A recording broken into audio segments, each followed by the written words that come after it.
Malawi Today.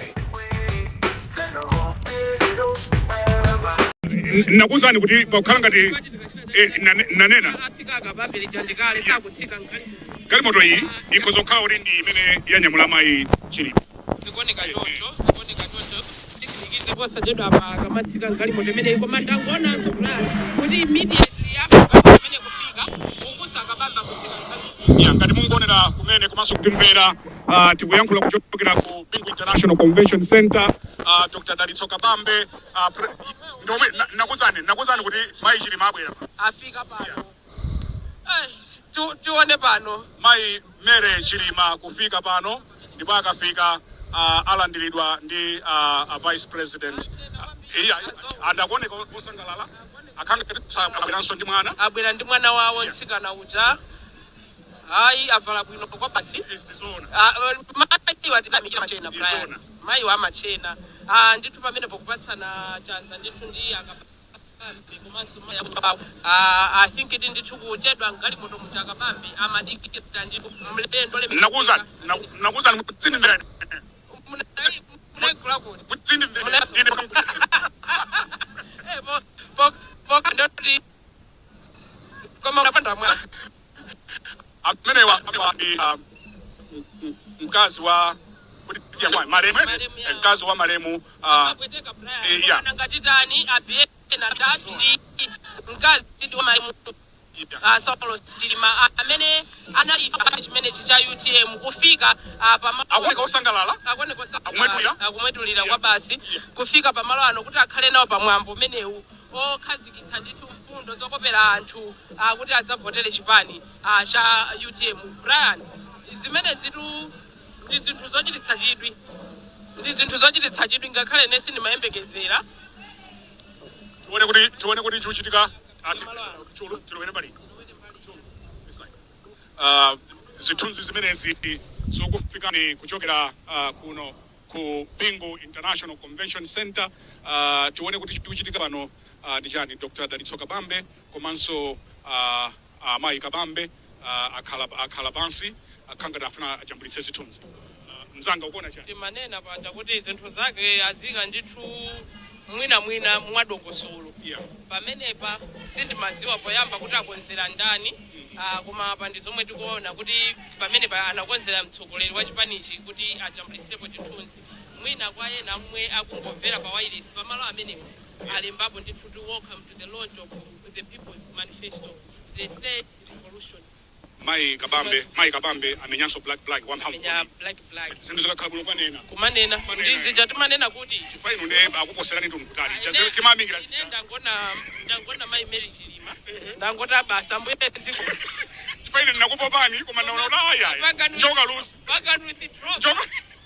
njoka lusi zativuta tipomeleze sisi ine nakuyamikirani kuti afulea koma pabwera anthu pano pabwera fashion yeneni koma mayi Mary Chilima sindingafike kwa machena ndanena kale kuti and I think kwaona anthu amene akhoza kwaona iwowa zichita energize anthu ambiri even amene akuonera ndanena kale Brian kunena kuti ngakhale ine ndemwe sindinayembekezere kuti mayi Mary Chilima angafike pamwambo umene chifukwa mwambo umene ukuchitika lero kuno ndi wachipani ndikukhazisisi iwo chipani chamunawo ndayutemu koma ndipo mwezi makhalira pakati apa iwo sanali so involved muzandale pakati apo chichitikireni imfa imeneyi chande kupezeka kwawo kuno ndi zinthu zochititsa chidwi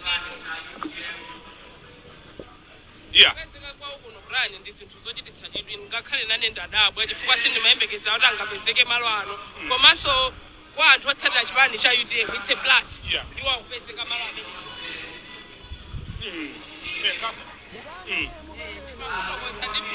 kunena kuti nawo kupezeka malo ano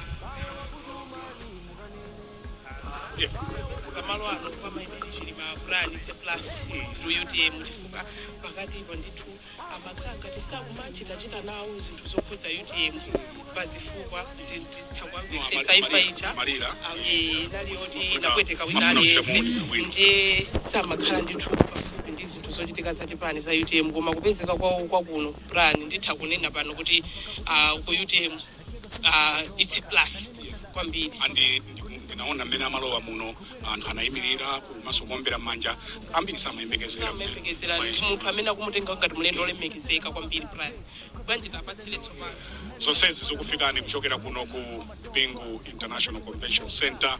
Tikuperekeni tsopano mwambo wochita launch manifesto chipani cha UTM ukuyamba pa tingomvera kaipemphero pang'ono tibweranso posachedwapa.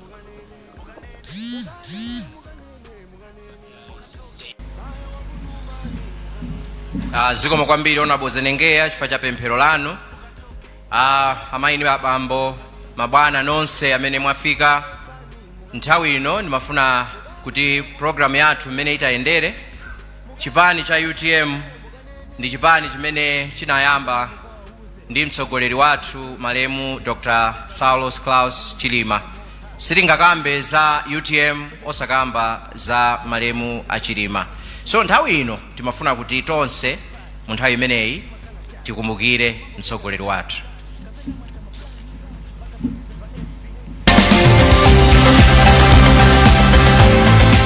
Zinthu zizawonongeka kale nzofuna kungochotsa awaziwakanika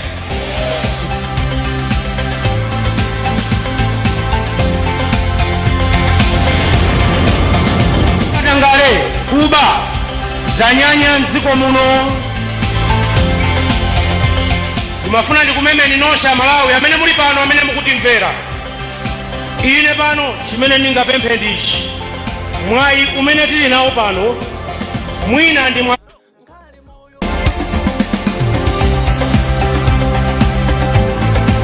zinthu zizawonongeka kale nzofuna kungochotsa mwina ndi mwayi oti sudzabweranso. Mulungu atipatsa mwayi wina okuti tikavote. Awa akanganya ali lero azipita abazokwanira zimene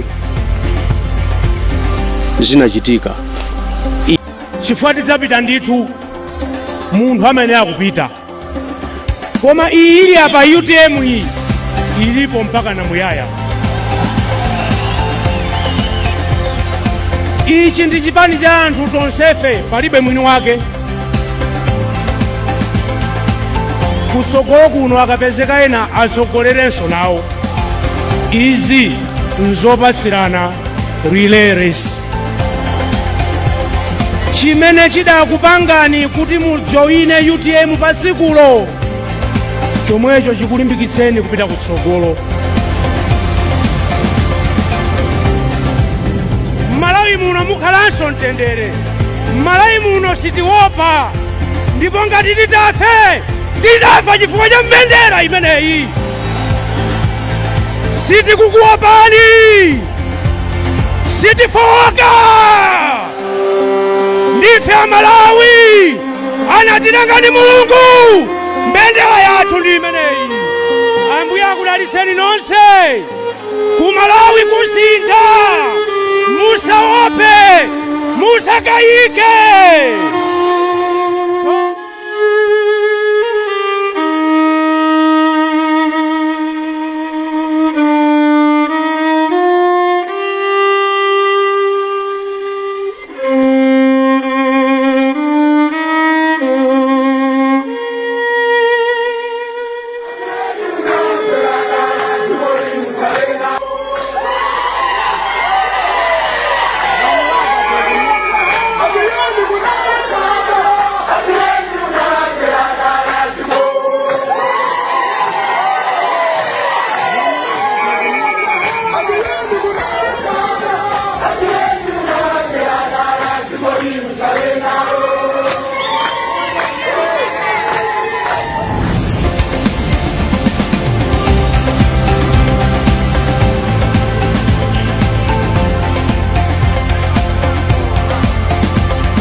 Tukulowa mboma, chuma cha dziko la Malawi chikhale m'malo mwake.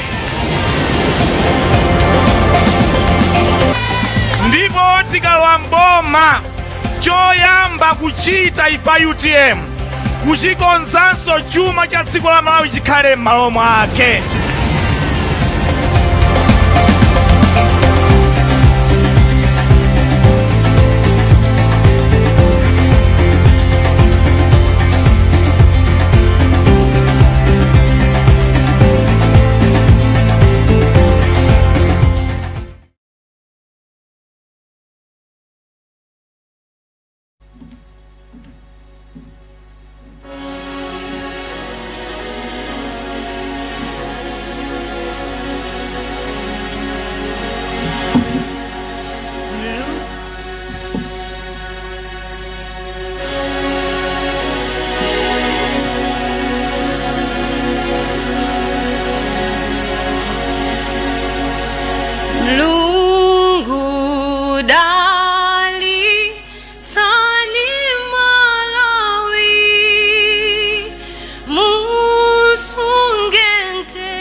Thank you very much. No, don't get seated yet. The program is getting hot. Ndiye pakadali pano tikhala notsopano tikupita kuti tiyambe program ya manifesto launch. Nini mafuna ndipemphe amene mwavala zipewa ngati zangazi. Nthawi ino mmene tanenera kunena kuti sitingakambe za mtsogoleri wathu amene za UTM tisanakambe za mtsogoleri wathu amene adatisiya. Ndi timafuna tisanayambe kupita no ku manifesto timlemekeze, tikhale ndi 1 minute of silence pokumbukira anthu enanso amene adamwalira nawo limodzi, monga a Lucas Kapeni aku Kasungu, a Chisomo Chimaneni aku Ntchisi, a Daniel Kanyemba aku Lilongwe kuno, a Shaniu Dzimbiri aku Balaka, a Colonel Owen Sambalopa aku Malosa Kuzomba, a Major Wells Aidini aku Mangochi, Major Flora Selemani aku Tcholo, komanso Abdul Lapukeni aku Mangochi, komanso mtsogoleri wathu malemu Dr. Saulos Klaus Chilima. Ndikupemphani tonse tikhale chete kwa mphindi imodzi.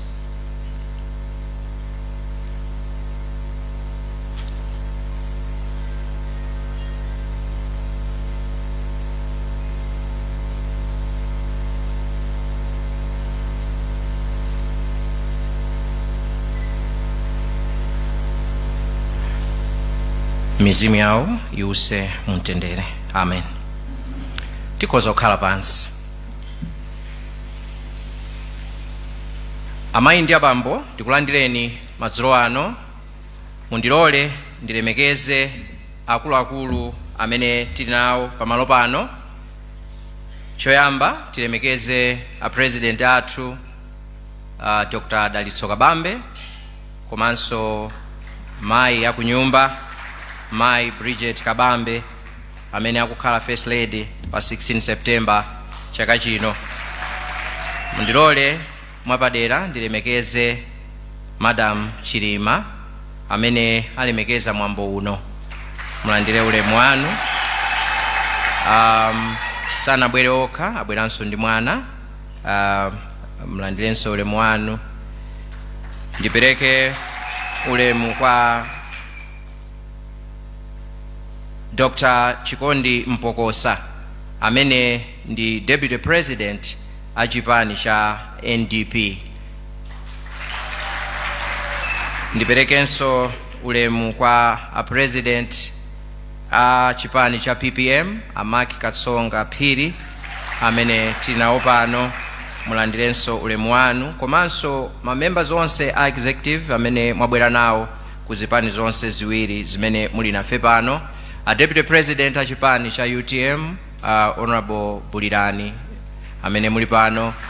A running mate a Dr. Dalitso Kabambe amene akukhalanso Vice President kuchokera pa 16 September chaka chino, Dr. Matthews Mtumbuka ndi Madam akunyumba.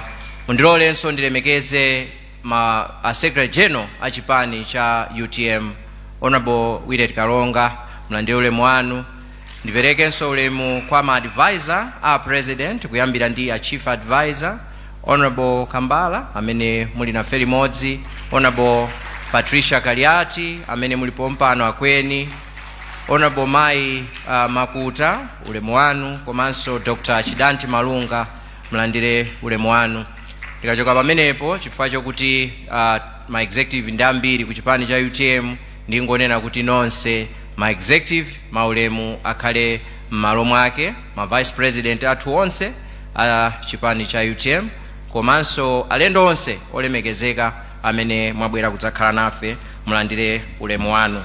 Madzulo ano nkhani yayikulu kwambiri imene tabwerera ndi kudzakhazikitsa manifesto yathu ya UTM. Sitikungokhazikitsa manifesto yokha ayi, madzulo ano tikupitiriza mission imene mtsogoleri wathu adayiyambitsa.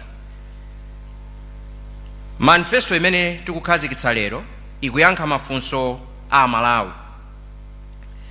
Mtsogoleri wathu adabwera pakati pathu, atabwera pakati pathu anali ndi maloto. Amaona Malawi amene mwana aliyense amadya chakudya.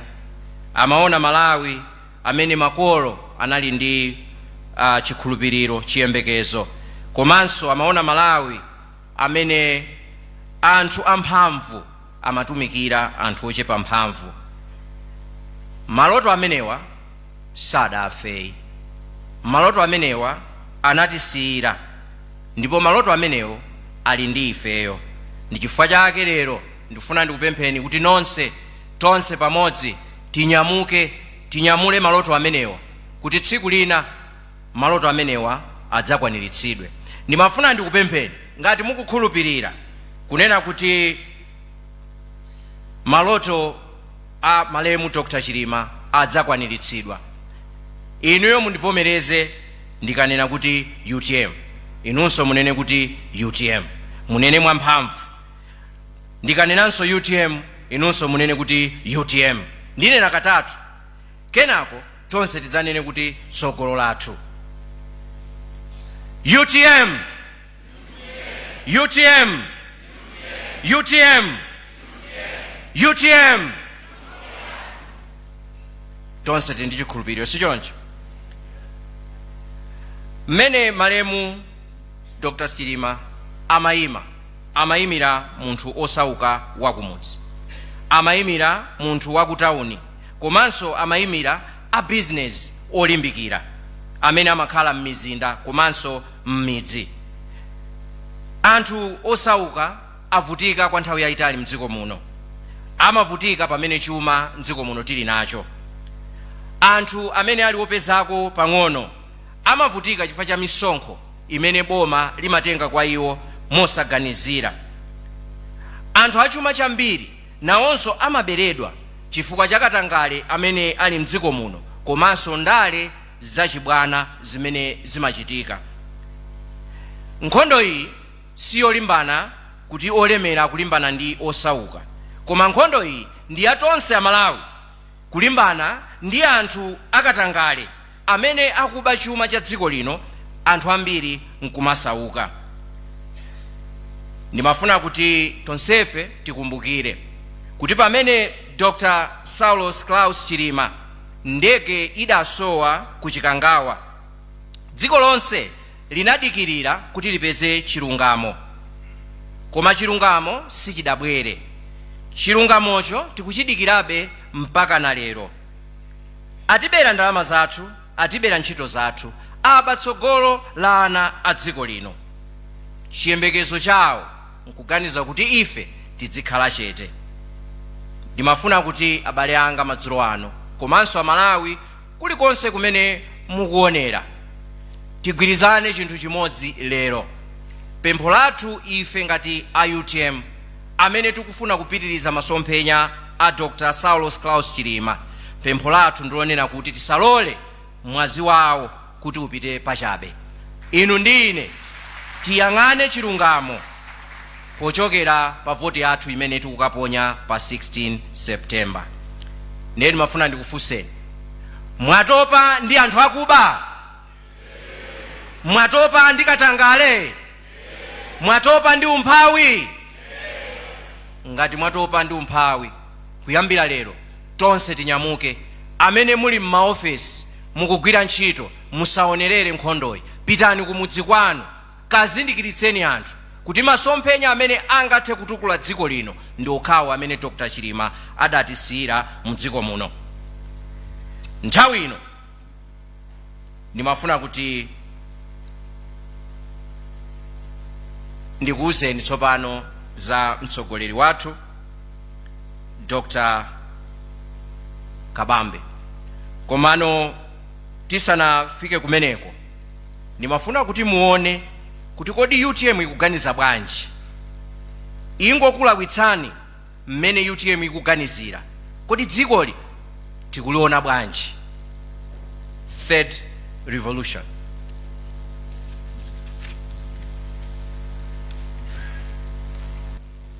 Ife sili pano kuti tizidandaula iyayi.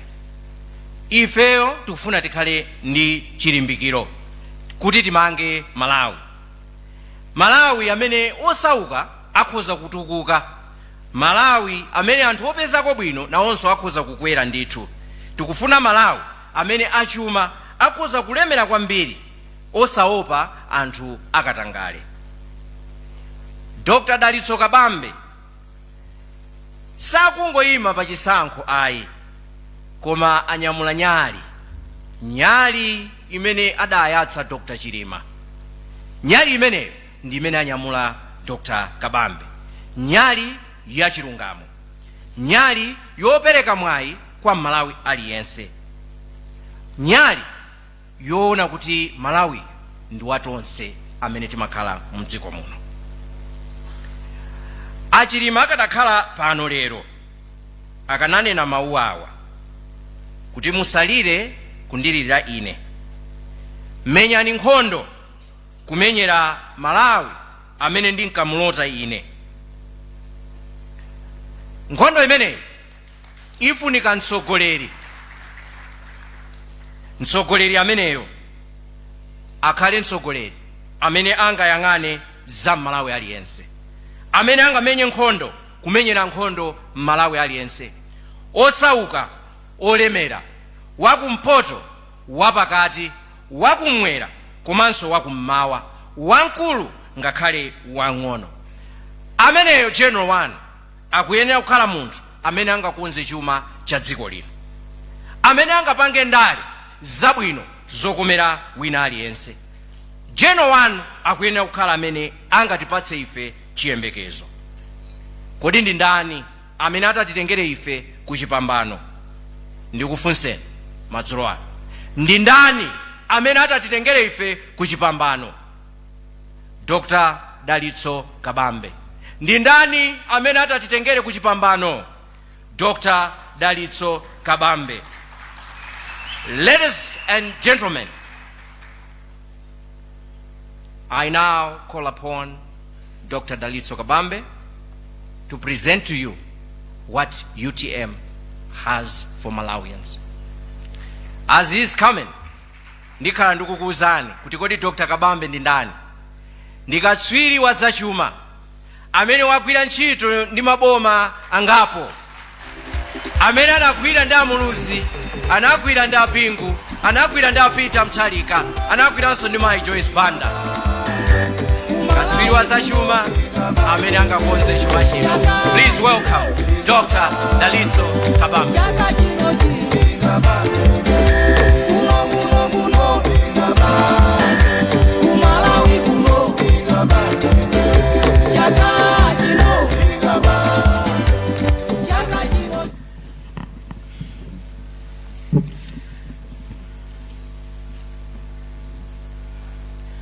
What a beautiful night. Madzulo abwino kwambiri. Choyamba ndithokoze kwambiri ndikupereka ulemu kwa your honor Madam Mary Chilima pokhala nafe madzulo ano. And your daughter, we don't take it for granted or lightly. Thank you so much for being with us this evening. Ndipereke ulemu kwambiri kwa running mate yanga and family, olemekezeka Dr. Matthews Mtumbuka and Madam Mtumbuka. Ndipereke ulemu kwa Deputy President IUTM. Ndipereke ulemu kwa Secretary General athu muli pano madzulo ano.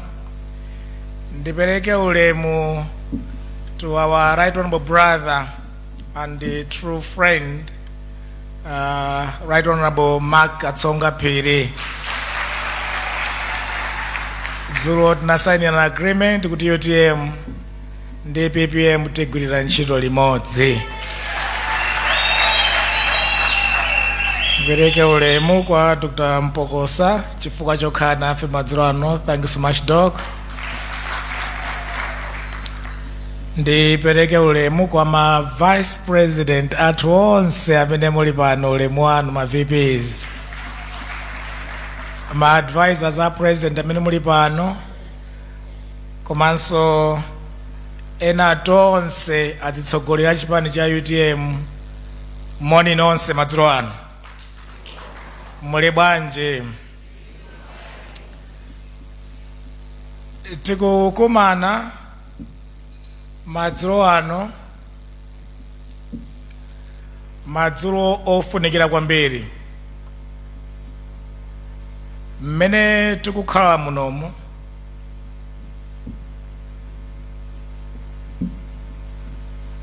anthu 75 m'Malawi muno mwa anthu 100 aliwonse akutchedwa kuti ndosaukitsitsa,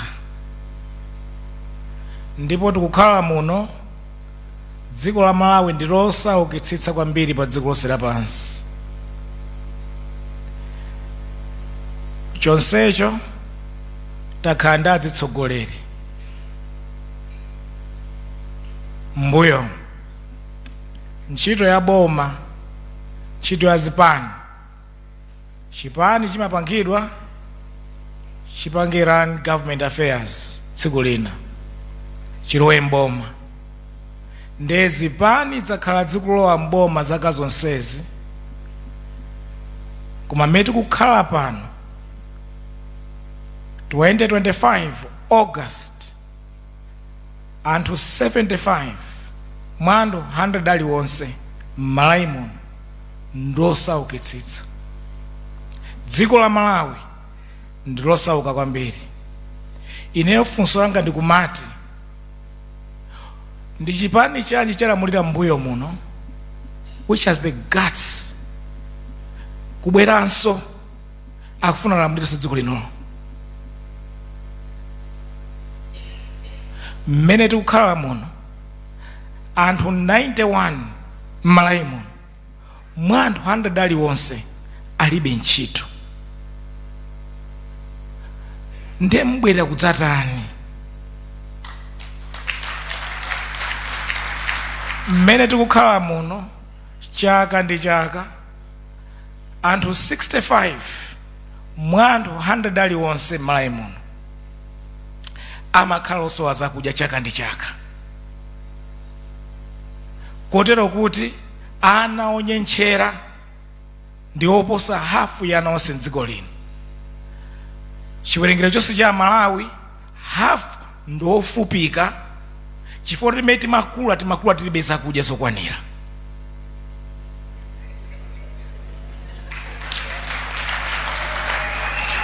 Kutanthauza onena kuti vutoli tonsefe kha abwera chipani chanji ndikupita akanika kuthana ndi vuto limene timalimba mu nyimbo yathu ya national anthem ya njala. Maboma abwera ndikupita, njala tisira nayo. Chimene akufuna adzayimenso pa 25 September ndi chani? What morality do they have to justify why they should come back?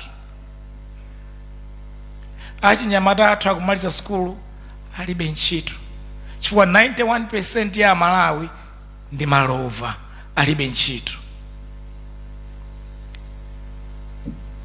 Anthu 90 mwa Malawi 100 aliwonse nyumba zawo nzopanda magetsi. Anthu 90 mwa Malawi 100 aliwonse nyumba zawo alibe madzi aukhondo, amakamwa madzi mzithabwi. Anthu 70 mwa Malawi aliwonse nyumba zawo nzamaudzu zozira. Titatha zaka 61 tili pa ufulu odzilamulira. Nkhani nthawi zatimangoyinena, koma ndi nkhani yakuvuta kwa utsogoleri umene wakhala kukanika zaka ndi zaka. Timasankha anthu amabwera amalemera ndikupita. Anthu amene aliko ndalama dziko lino ndi 15% okha. Mukayang'ana anthuwo ndandale okhaokha, analemera chifukwa cha katangale. Ndiye amangobwera kudzapanga katangale, ife tavotere apange katangale adzipita nkumusiya lese osauka. Ndiye Malawi amene tili naye lero 2025. Mukaonika kwambiri mupeza kuti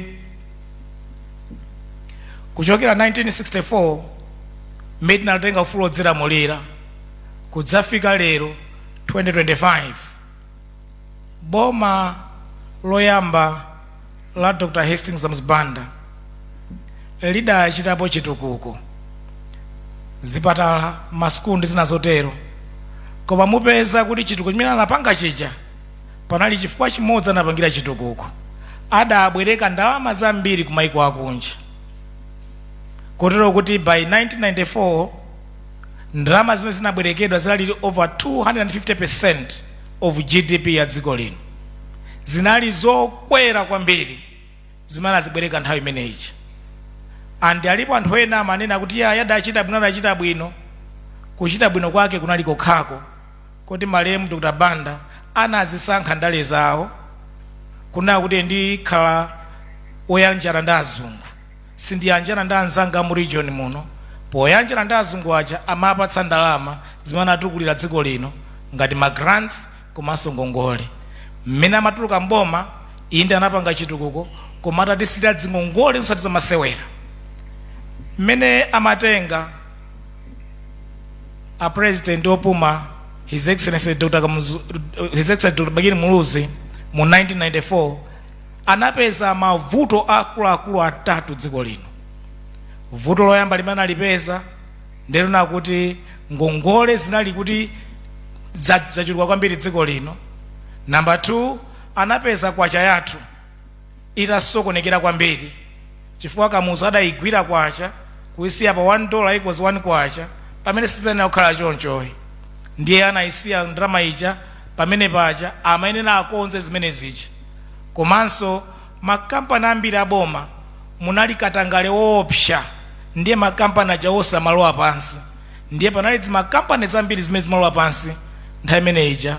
Abakiri Muluzi amayenera akonze mavuto akuluakulu atatu amenewa mu 1994. Amalimbana nawo, anayesetsa mbali yawo mpaka na 2004 mmene amatuluka mboma. Mmene amatuluka mboma ndi mmene abwerano the late Dr. Bingu Mutharika 2004. Atabwera iwowo chimene adachita mwayi kwambiri kuna kuti anthu akunjaja adatikhululukira ngongole zichi zimene zidakhala nthawi yonse imene Abakiri Muluzi ali president. Atazikhululukira ngongole zija panakhala ngati kuti tili ndi kamwayi, ma interest amene timapereka ngongole zakale, komanso chifukwa tinalibe ngongole ina iliyonse. Abingu ndi meneno ndalama ija sidasungika nthawi imene ija adayitenga ya ngongole ija, ma interest payments adayitenga ndikupangira chitukuko tidachiona nthawi imene ija. Komanso anakabwereka kwambiri ku China pafupi $1 billion imene adayilowetsa kuti no papakhale zitukuko zingapo ngati pamene takhala pano ku stadium, mast ndi zina zotero. Ndalama zimene anakongola nthawi imene ija adapanga ka approach ka malemu angwazi kobwereka ndalama ndikupangira chitukuko. Ndi mmene ka chitukuko nthawi imene ija 10 years imene ija 7 years imene ija kadaoneka chifukwa anali ni mwayi wokabwereka ndalama zina ndikupanga zimene zichi. Abwera a Joyce Banda, abwera apita, ngongole zinali zitakweranso kale, ndiye zochitika zake chitukuko sichinaoneke bwinobwino nthawi imene ija mulamuliro wa akuluakulu awiriwa. Fast forward tafikano pano mavuto amene ali nawo dziko lino ndi mavuto akulu kwambiri. Ndi mavuto akulu kwambiri chifukwa ngongole zimene zimaoneka zotsika zija panopa zakwera kwambiri. Pano ngongole zija zachoka pa 4 trillion 2020 zafika 18 trillion zimene amatiuza panopo, koma zona zake ngongolezo nzoposa 18 trillion chifukwa mafuta amene tikumwa pano akugwisa ntchito ma letters of credit ngongole. Komanso mukapita ku makampani amafuta kuli ngongole zambirimbiri over 1 trillion zimene sizinaperekedwe ku makampani amene aja. Fertilizer Subsidy Program wa 2021-22 kuliso ngongole over $100 million yosaperekedwa. Ma contract ambiri amboma lero akungopereka advance ya 20%. Kuli ndalama zambiri zoti ziperekedwe za nkhaninkhani kwa ma suppliers ndi ma contractors ambiri aboma. Mmene tikukhala muno ndikumayang'anana ndi masankho a next month, tidziyang'ana kuti kuli chingongole choposa 24 trillion Malawi kwacha. Chonsecho MRA ikumatolera 3.4 trillion pamwe pachaka. Pa 3.4 trillion ipo 1.7 trillion apereke masalary anthu ogwira ntchito mboma, 1.7 trillion apereke ma interest ku ngongole za boma. Ndiye kuti akatolera MRA akulipira zinthu ziwiri, akalipira zinthu ziwiri palibe simene angathe kupanga. Chonsecho tili ndi zingongole zonsezi tili nazo panosi. Komanso most likely kuyang'ana kutsogoloko pali vuto la exchange rate limene lilipo, limene linalipo 1994 zokhanga MCP ndi khalidwe awo. Akamachoka mboma amasiya zingongole, mmene anasira 1994 akuzisiyanso pano.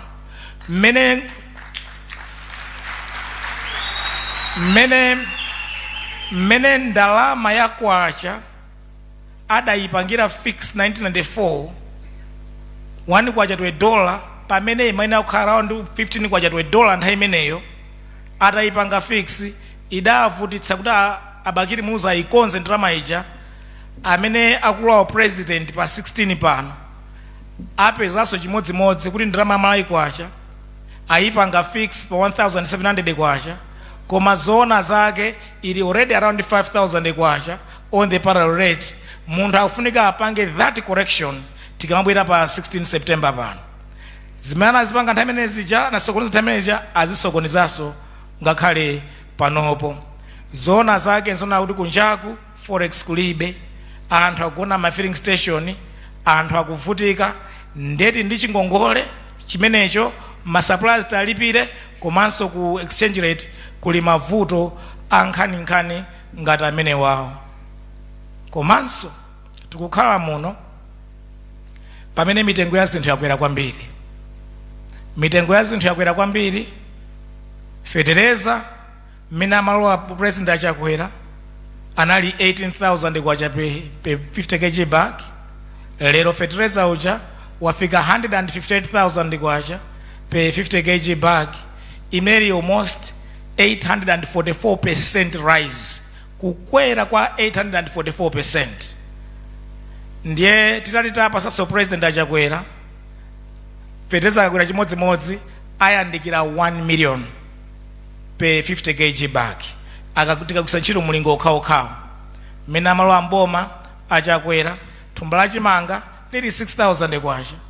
Thumba la chimanga lija lero lafika almost 100,000 kwacha madera ena, kutanthauza kuti lakwera by almost 1,500% thumba la chimanga mu zaka 5. Tikapa saso zaka zina 5 likakwera by the same margin, thumba la chimanga 50 kg lifika 1.5 million kwacha pe 50 kg bag. Funso nkumati, kodi president amene akulowa pa 16 September nkhani ya fetereza achita nayo bwanji? Chifukwa anthu akukanika kugula fetereza pa 158,000 kwacha pe bag. Nkhani ya chakudya achita nayo bwanji? Anthu akukanika kugula chakudya pa 100,000 kwacha pe bag. Actually masankho akamachitika pa 16 September, fetereza afunika mwezi omwewo kuti anthu ayambe kudzala cham'ma Oktoba, November, December mvula ikamayamba. Kodi solution ilipo? Chifukwa mdziko muno fetereza yonso pali mulibiretu. Forex tilibe, fetereza ayo mulibe mdziko muno. Chonsecho tikuyenera kuti chaka chino alimi akhale ndi zonsezi zofunikira. Ndiye tikaliona dziko lathuli likuchita kuonekeratu kuti lili mavuto aakulu. Munthu amene akulowa mboma chaka chino aone kuti kodi boma liyenda mwa mtundu wanji kupita chitsogolo, chifukwa lili mdzikongole. Bomalo ayemwera yangotoleka ndalama kochepa asanaganize ndi china chilichonse. Ndi chifukwa chake ifeyo a UTM tikunena kuti zikufunika kusintha kwenikweni kwa kachitidwe ka zinthu dziko la Malawi. palibenso kuchitira mwina, zikufunika tidziunike kwambiri kuti Amalawi tiyenda bwanji kupita chitsogolo. Tili ngati nyumba imene kupeza 100,000 kwacha, ili ndi zingongole zambiri 100 million kwacha ngongole, tikupeza 100,000 kwacha. Ana akungoyenda ndi makabudula ong'ambika, tikuyena tiganizire mwanzeru kodi tipita bwanji chitsogolo. Lero our model imene tachoka nayo kumbuyoku ndi model imene idalipo 200 years ago, pamene achinyamata ena anachokera ku UK kubwera kuno ku Malawi, anaona nthaka yabwino, anaona weather yabwino, anaona anthu awo aku UK kuti anthu awo amasuda fodya kwambiri, wamasigas na pipes, kuti anthu awo amamwati kwambiri, ndiye adapanga business kuti metu kupita ku Malawi ndi nthaka yabwino ndi weather yabwino, tikayambe ulimi omalima fodya kuti anthu athu ku Mangalande adzikhala ku masuda fodya. Anabwera kuno tikalime sugar, tikalime tea, tidzigulitsa ku Mangalande kuti anthu athu kumene kuja akhale ni mwayi wa tea. Anabwera kuno anthu amene akugwira ntchito mu estate iwa tapatse chimanga, adzilima, adzidya nkumatigwirira mu estate athuwa. Inali business model imene inaliyomveka 200 years ago. Lero anthu akuti fodya ndoyipa, amaononga mapapu. Lero anthu akuti yayi sugar ndi tea zimaononga thanzi la munthu, tidzisiye. Ndi anthu asiyasiya zonse zija kunjako nsika kulibe, koma Amalawi we are permanently stuck on a business model that made sense some 200 years ago. Ifeyo tili ndi vuto lalikulu, tikuyenera kusintha pakaganizidwe. Ndi zimene a former president athu achipani cha UTM anabweretsa mindset change. Timayenera kusintha kwakukulu mukaganizidwe kwathu. Tiganize kodi kunjako tsipa zimene akufuna ndi chani kuti atigule, zimene tingathe kupititsa kunjako. Tiganize mozama zinthu zimene taziganiza zatakanika kuganiza zaka 61 zozilamulira, tikuyenera kuganiza tsopano. Ndiye ife a UTM tikuti Amalawi ife tikubwera kudzasintha zinthu, tikubwera tione kuti tingalichite bwanji dziko lathu kulikonza likhale labwino. Ife ndondomeko zathu zikulowa m'magawo anayi kapena asanu. Tikangolowa mboma, choyamba chimene tipange ife ndikukonzanso chuma cha dziko lino chikhale nchimake. Monetary policy, fiscal policy, exchange rate policy yathu ndi zolakwika. Zimene zijazo tikangolowa mboma, tsiku lomweyo talowa mboma talumbira kulowa mboma, tikusintha ma policies onse on that particular day. Tikusintha. Tikasintha pa tsiku limenelo, zina zidzakhala zowawa, zikuyenera kukhala zowawa.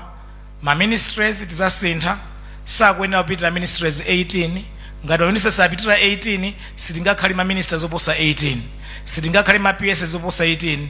Ma advisors tidzachotsa, pakhomo pakavuta, mmayenera kudya nyemba, mmayenera kudya, mufuna mukonze zinthu, mmange nyumba, mmayenera kudya nyemba. Masamba daily, tidzadya masamba for the next 2 to 3 years. Cholinga tilikonze dziko lichuma chake chibwere nchimake. Tikakonza zimenezo ndiye kuti chuma chathu tidzachika pamalo pabwino.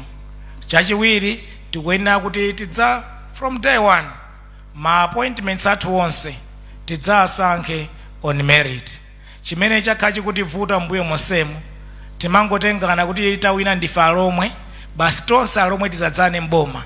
Tawina ndife achewa, tonse achewa tidzadzane mboma. Ulendo uno tikudzachotsa kumene munthu amachokera.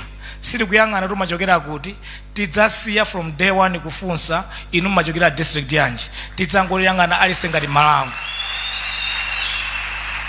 Aliyese tidzamuyang'ana ngati Malawi, as long as iyeyo ali ndi kuthekera kwa ntchito imene idzakhalepo nthawi imeneyo, aliyense apatsidwe ndi kuthekera kwake. Komano izi zomafunsana kuti amachokera kuti scrap off completely, sizidzafunsananso zimenezozo. Tidzangoyang'ana tonse ngati Amalawi nkumapita chitsogolo. Tikatero tidzalimbane kwambiri ndi nkhani yativuta kwambiri, nkhani yakatangale.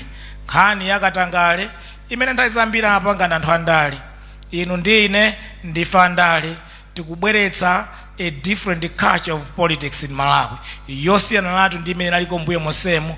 Ifeyo tidzafunika kuonetsetsa kuna kuti chuma cha boma chikupita malo oyenera. Potero tidzapanga introduce tsiku loyambirira lomwero pre-inspection audits.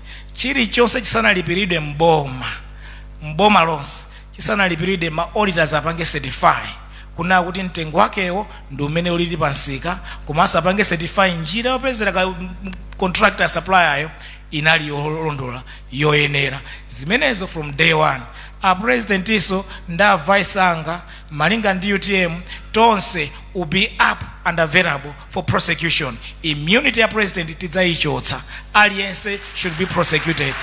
Komanso from day one tsiku lomweyo tikula mboma tikudzapanga appoint a highly competent ACB director ndi deputy wake, ndikuonetsetsa kuti ACB yapatsidwa real teeth, autonomy komanso ma resources alimbane ndi katangale osati masewera. On day one imene ife tikula mboma tidzaonetsetsa tasankha a highly competent auditor general.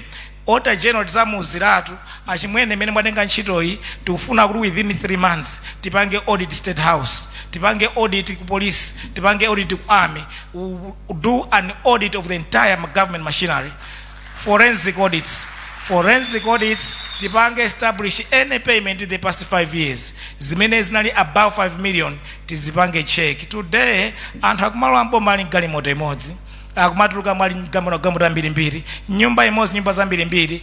ICB tizapanga empower. We want lifestyle audit. Everybody else ameanali mboma za the past 5 years tipange establish chimachitika ndi chani, ndi chifukwa chani tikusauka, ndi chifukwa chani tsiku la malesiro latsogolo, komanso imene idzakhala kacha yali yense going forward. Zimenezo tikuyenda kudzapanga. Tikatero tatseka monse tindi anthu oyenera maudindo, tachikonzanso chuma chathu malingana ndi ndondomeko za boma za chuma taikazoyenera. Tikuyenera tizaike ndalama zoyenerera madera atatu anayi awa wothandizira kuti dziko lathu liyambe kukonzeka. Ndiye chapter 2 cha manifesto yathu chikunena za mmene zasinthire nkhani ya ulimi dziko la Malawi. Please enjoy the video clip. It's about just a minute or two ya mmene zasinthire nkhani za ulimi dziko la Malawi. Monga dziko nkhani yofuna kusintha ulimi Malawi muno ndi nkhani yofunikira kwambiri. Ngati sitisintha ulimi Malawi muno tifa. Mu 1964 meti matenga ufulu odzilamulira tokha chiwerengero cha Malawi chinali 2 million. Mu 1994 meti mamba democracy chiwerengero cha Malawi chinali 4 million. Tinangokwera from 2 million to 4 million. Nthawi imeneja nkuti ndalama yakwacha ili 1 on 1 ndi dollar. Thumba la fetereza linali 16 kwacha anthu amakwanitsa. 1994 tachoka 1994 kufika lero tachoka pa 4 million anthu tafika 21 million. Taenjezera anthu ena 17 million. Anthu amene wawa tifunika tadyetse, akufunika adye. Zimene takhati kupanga pakati pakuti anthu amene wa adye. Tamaliza chikangawa, tamaliza zalewa. Environment has given way kuti ife tilime chimanga tadyetsa anthu 17 million. Ndiye pano ndi climate change ndi kukwera kwa ndalama yakugwa kwa ndalama yakugwa chitukanika kula fetereza tikukanika kulima chakudya chokwanira chofuna kuti Malawi adye. Mmeti kupita ku 2030 ngati fetereza adi tingafike naye pa mtengo wa 500,000 kwacha akakwera ndi 700% sitikwanitsa kuadyetsa anthu mu zaka 5 zimene tikuyamba pa 16 September. Tikufunika tisinthe nkhani zathu za ulimi Amalawi akhale nchakudya in the next 5 years. Iyi ni nkhani yofunikira kwambiri kuiganizira amalawi anzanga akamakavota pa 16 september akavote mwa nzeru.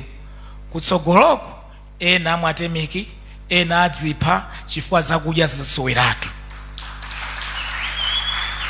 Chiwerengero cha anthu chipitira kukwera, ena ma estimates atifika 27 million by 2030.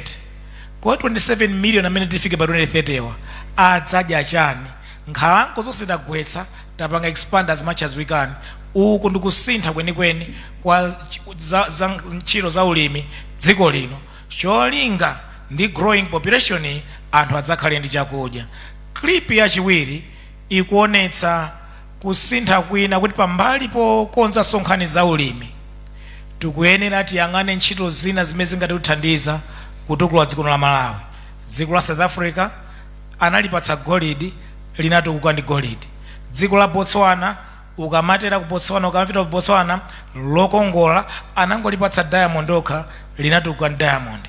Maiko ngati Saudi Arabia ku desert kupanda ntchito ngati umene kucha, koma anakusintha to be the pearl of the continent ya dziko lapansi, malo okongola kwambiri chifukwa Mulungu anadalitsa ndi oil and gas, anatukuka kupyolera ku oil and gas kukhala mmene alili muja. Ife Mulungu anadalitsa nzambirimbiri kwa zaka 61 zodzilamulira.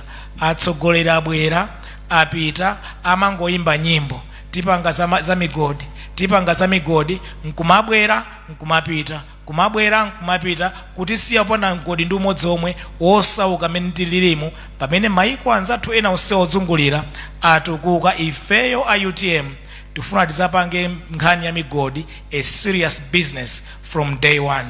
Enjoy the clip. Miss dziko la Malawi komanso ena amene abwera dziko lino timakangana kodi mmene timaganiza kuti Malawi ikhale agro based ndi nkhani yoona kapena si nkhani yoona for Malawi. Alipo amene amanena kuti sitimayenera kutenga agriculture monga backbone ya economy chifukwa ifeyo land yathu Malawi muno ndi yochepa kuyerekeza ndi maiko anzathu ngati Mozambique, Zambia amene ali ndi malo akulu, ife tili ndi malo ochepa.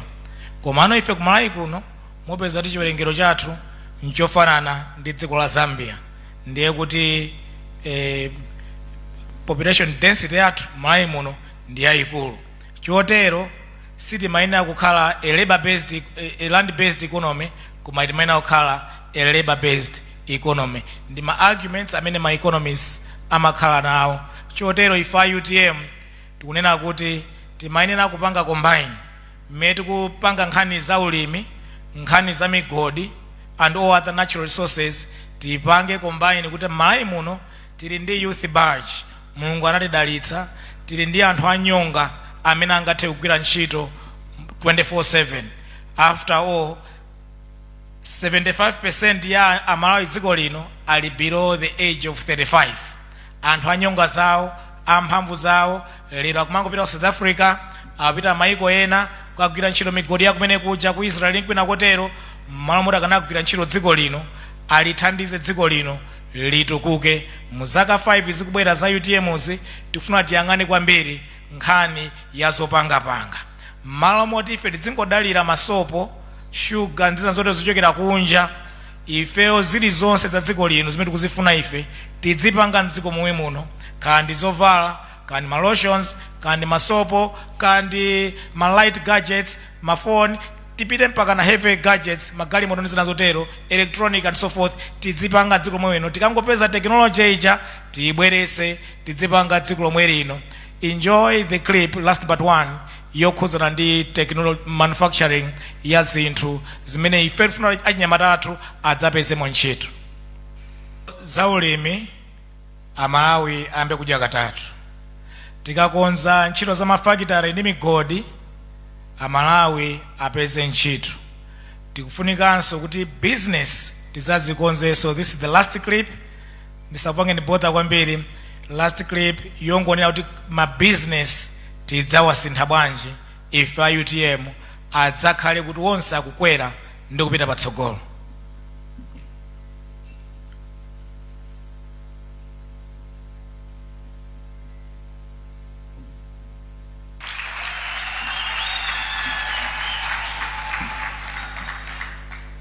mmene malemu Dr. Saulos Klaus Chilima amayambitsa chipani cha UTM ndi anzawo achinakambala ndi ena otero, they had a firm belief yona kuti dziko linolo silisintha, silipita patsogolo ngati silipanga transform. Ndi chifukwa chake amati UTM a transforming party, chipani chofuna chisinthe Malawi akhale Malawi wabwino wokomera aliyense. And that is the agenda of UTM. UTM nkhani zake ndi kulisintha dziko lino. Popanda kulisintha palibe kupita chitsogolo. Dziko lino tayesera zina zonse mbuyomu, taziyesera zipani zonse mbuyomu, zina zonse zatilephera, ayilephera ntchito. Ineyo sindikuonanso pali chifukwa choti chipani china chilichonse chimene chinabwerapo mboma mbuyo chinalephera. There is any reason whatsoever yakuti apitenso pa ballot makamaka achakwera ndi samayeneratu.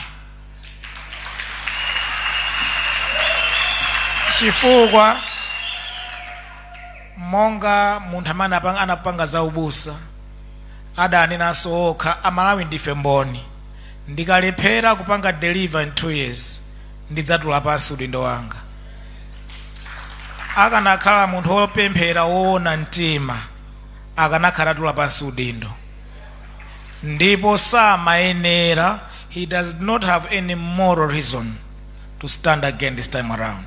Samayenera. Kumene tikuloweraku ndi pakati pa Amalawi ena kuti adzipha kapena Amalawi osakhala moyo. Chifukwa zinthu zakwera kwambiri, anthu sadya, sakhala ndi chakudya, umoyo upitirira kuwawa. Ndi pakati pa moyo ndi imfa kwa anthu ena. It's important anthu tikavote mwanzeru. If UTM tikuwapatsa Amalawi choice, ino ndi choice imene Amalawi angatokhala nayo. Mmene zilili m'Malawi muno zikufunika tikonzenso chuma cha dziko lino, tiunikenso ku ulimi tingatani. We must overhaul agriculture. Tione kuti ku mining tingatani, tipeze zimene tingathe kuchita ku mining. Tione kuti ku tourism tingatani, tichite zimene tingathe kuchita ku tourism. Kodi ku mafactory tingatani, tizikonze zonsezo. Popanda kupanga zimenezo, palibe kuti tikhandi zipatala zabwino, palibe kuti tikhandi masukulu abwino, zina zonse sitikhala nazo, misewu yabwino, ma airport abwino, zina zonse zitheka mpaka natitakonza our sources of growth, economic growth ya dziko lino, kumene tipeze ndalama zopangira zinazo. Akakhala anzathu azungu atiuza kale ku America asiya kutithandiza ku Malawi kuno, aku Europe atiuza kale akulimbana ndi nkhondo ya ku Ukraine asiya kale kutithandiza. Tisayembekezere wina atithandiza, ifeyo ainu ake tivale zilimbe, tipange zoyenera dziko lathu lambira patsogolo. Sindikhupa dali pamene akuganiza mwanzeru kuposa ifa UTM on this subject matter. Ichotero, our philosophy and approach mukatenga manifesto yathu, the first chapters zoyambirira, half of the chapters zikukamba kodi keki ndalamayi tingayikulitse bwanji ndicho linga tipange zina zonse. Kodi ifeyo dziko lathu lingapeze bwanji ndalama cholinga tikonze ntchito za umoyo. Mukabwera ku chapter cha umoyo mupeza na kuti zimene tikunena kwambiri mu chapter cha umoyo. Nakhalapo director of planning, Ministry of Health, nthawi imeneyo ndikhoza kuulula pano kuna kuti amapanga ma death audits omaona kuti anthu akufa, munthu amwalira mchipatala chathuchi cha bomachi wamwalira ndi chani, chachitisa ndi chani kuti amwalire. 65% ya anthu amene amamwalira mu zipatala zathu za boma amamwalira osati pa nthawi yakwana iyayi, koma our health service has failed them. 65% amamwalira osati tsiku lawo nthawi yakwana amene matiuzira anthu akutchalichi. Ayi, imakhala kuti our health service has failed our relatives and ambiri amamwalira pazifuka zimene zikanatha kupeweka ndi zipatala zathu. Anthu ambiri m'Malawi muno akufa motero zipatala zathu mati ukapita umachita kumvera kununkha kutali kuti kupita ku chipatala cha boma chifukwa mwina zina zake chani sizili zabwino, sizimaoneka kuti mwina ndi Lion yokha muno Malawi chipatala cha boma choti ku Lion kuja, that's the only better place in this country. Kwina konse umapita ku chipatala cha boma kuti no simalo abwino. Zipatala zathu zifunika zikonzeke. If IUTM mukawerenga manifesto yathu tikuti number 1 tizalimbikitse kwambiri prevention, chifukwa matenda amene amativuta kwambiri dziko lino ndi matenda mwina 3 4. Anthu ambiri dziko lino amwa chifukwa cha malaria. Tipeze njira within the first 5 year term ya utsogoleri wathu tithane ndi malaria monga maiko ena onse anzathu anathana nawo malaria, samadwalaso malaria. Tikathana ndi malaria anthu makamakana ogonekedwa zipatala anaja achepa, sabweranso ife palibe kudwala malaria dziko lino.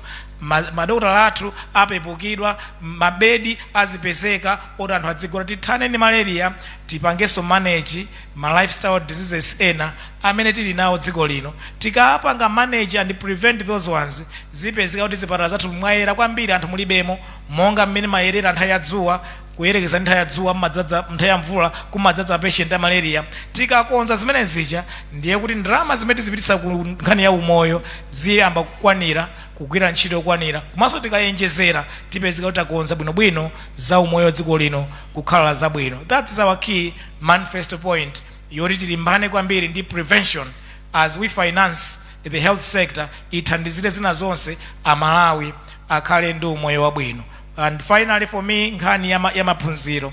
Maphunziro athu 75% ya Malawi onse 20 years and above alibe any academic qualification including primary school leaving certificate. 75% mwina ndi dziko lokali pa dziko lonse lapansi kumene anthu aunyinji 75% alibiretu, not even primary school leaving certificate alibiretu. Why? Maphunziro athu mbuyo ambiri amakauti alibe access yopita ku secondary school, ambiri alibe mwayi, ambiri maphunziro ake aphunzira pasi pa mtengo, akuphunzira malo osakhala bwino.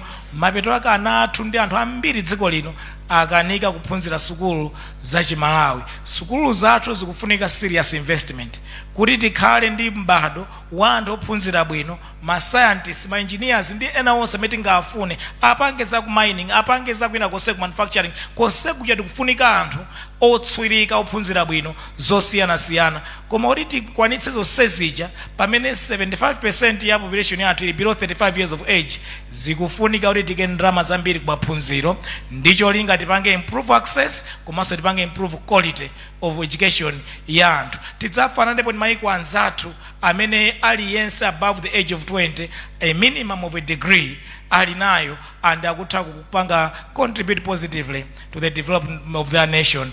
Zimenezo zimetayika ife manifesto yathu yakuti tithandize ana onse amene ali mdziko muno apeze maphunziro awo oyenera at every level, tipange pool aliyense athandizidwe. Chotero mukayiona manifesto yathu ili highly balanced, ndiyoti ili balanced muzonse zimene tinaziunika kuti tizichite.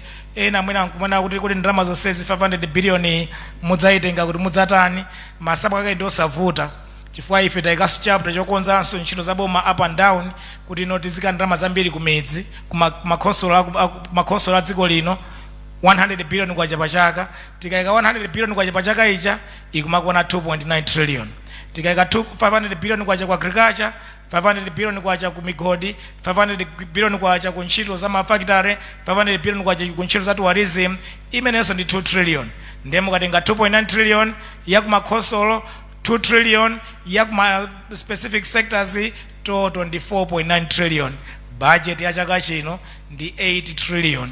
Ndiye kuti tikungotenga pakati budget ya chaka chino hafu yokha kupangira izizi. Zinazo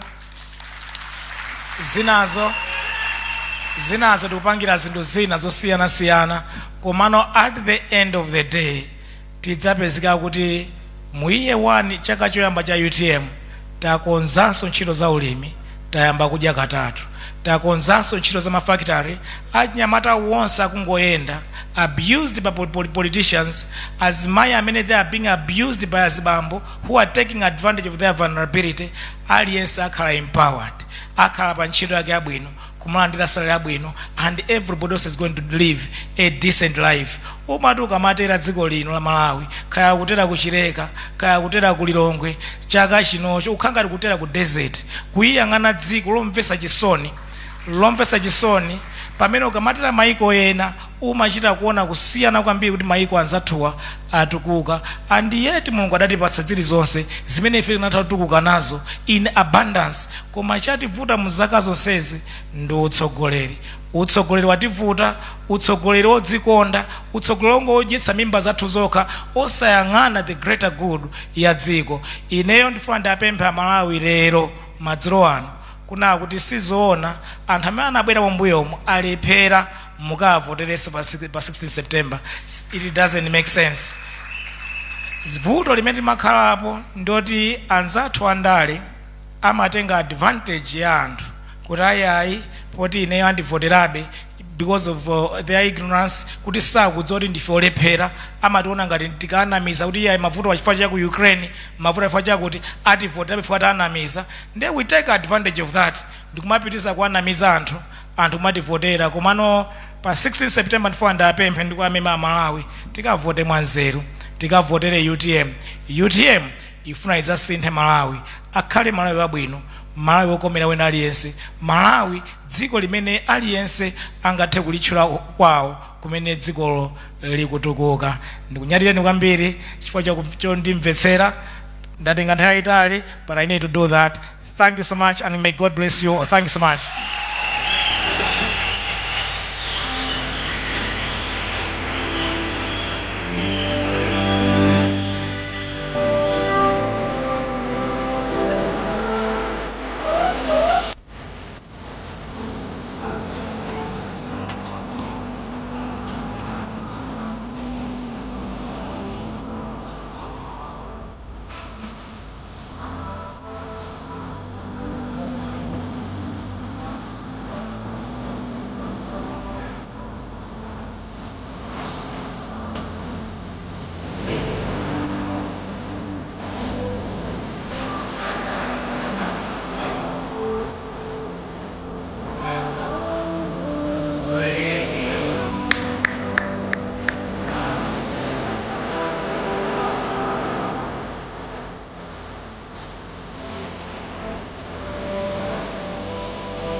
Wow. Kumamaka.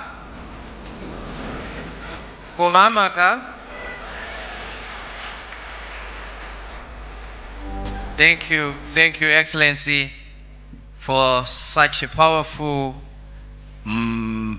detailed manifesto. We can have a seat. Amene amachita present manifesto ndi Dr. Dalitso Kabambe, katswiri wa zachuma, ali ndi zaka 51. Mtsogoleri wathu anatisiyanso ali ndi zaka 51.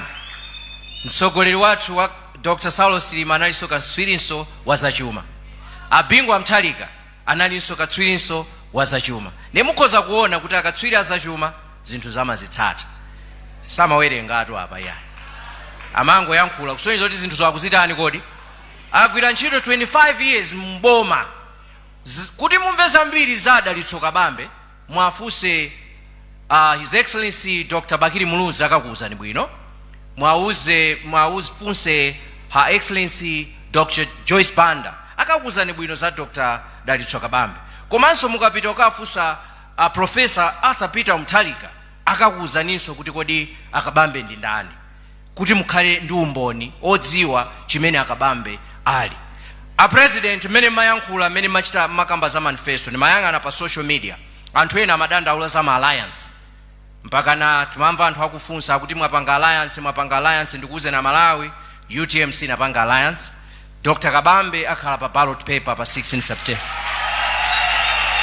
Ndiye mmene mmakamba ndimaona pa social media anthu ambiri amene anali asanasankhe president omuvotera akuyankhula pakadali pano. Mukhoza muyang'ane ma Facebook mwanumo, anthu akupanga chiganizo akuti omuvotera ndampeza, kusonyeza unena kuti alliance yathu ife a UTM tipanga ndi amalawi onse amene atopa ndi umphawi, amalawi onse amene atopa ndi njala, amalawi onse amene akusowa ntchito, amalawi onse amene akufuna chilungamo, amalawi onse amene nkhani yakuchikangawa ikuakhudza akufuna adzadziwe chilungamo. Apanga nafe alliance lero, kusonyeza kuti lero tapanga alliance ndi amalawi opitira 10 million malawi mu. Palibenso atayime pa chisankho chimene chikubwerachi. Nthawi ino ndimafuna tsopano kuti pakhale kukambirana kuti kodi malawi amene tikumufuna ndi otani. Ndiye ndipemphe Madam Helen abwere kutsogolo kuno, komanso tina a Gerard Mbewe amene achokera ku Kasungu, amenewa ndi mlimi, komanso Martin Phiri amene achokera ku Nchisi ayimirira achinyamata. Ndiyitanenso a Victor Chipothia amene ndi political analyst kuti abwere kutsogolo kuno adzakambirane nkhani ya the change Malawi needs. The change Malawi needs. Akubwera tipatseni nyimbo ija ya Kabambe imene